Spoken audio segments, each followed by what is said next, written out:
Welcome back to the channel. 1954, a new name stepped onto the automotive stage, Subaru. While the company is known today for its rugged all-wheel drive systems and rally-inspired engineering, it all started with something far simpler, yet revolutionary for its time. The 1954 Subaru car, known as the Subaru 1500, marked the company's very first attempt to build a passenger vehicle. It was Japan's post-war industrial dream on four wheels, compact, efficient, and built with precision in mind. From the outside, the Subaru 1500 looked modest, almost humble. It had a rounded, boxy shape with smooth curves flowing from front to rear. Designed with simplicity and function at its core, the body was crafted with lightweight materials and minimal ornamentation. A single front grille, circular headlamps, and clean lines made the car approachable, almost European in styling. At just under 4 meters long, the car was compact enough to navigate Japan's narrow city streets but strong enough to handle the growing demand for reliable domestic transport. Despite its small footprint, Subaru paid attention to the driver and passenger experience. Inside, the cabin was surprisingly refined for a car of its era. The dashboard was basic but well laid out, with easy-to-read gauges and a large center speedometer. Thin, two-spoke steering wheel, basic metal switches, and durable fabric seats showed Subaru's early focus on utility over luxury. But for a post-war Japanese family, this car represented mobility, freedom, and pride.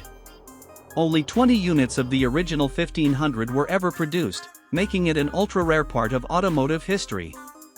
Of those 20, 2 different engine types were tested, an inline-4 and a flat-4. Subaru was already experimenting with boxer engines, a technology that would later become their trademark.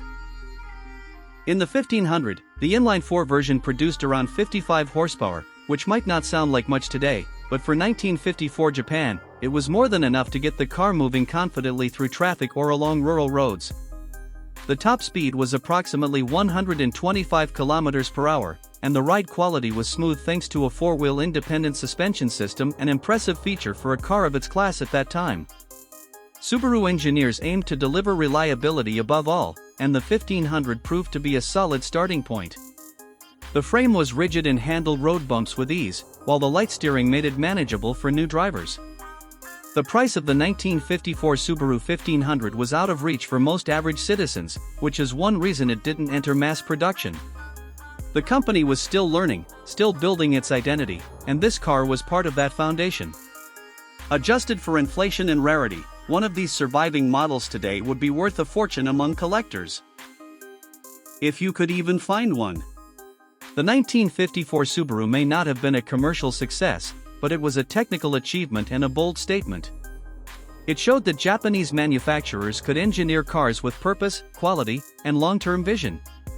It was the seed from which Subaru's future would grow, a future filled with rally champions, symmetrical all-wheel drive, and a cult following around the world. For the full story on rare machines, forgotten legends, and the vehicles that shaped the future, stay locked in right here on Heavy Duty.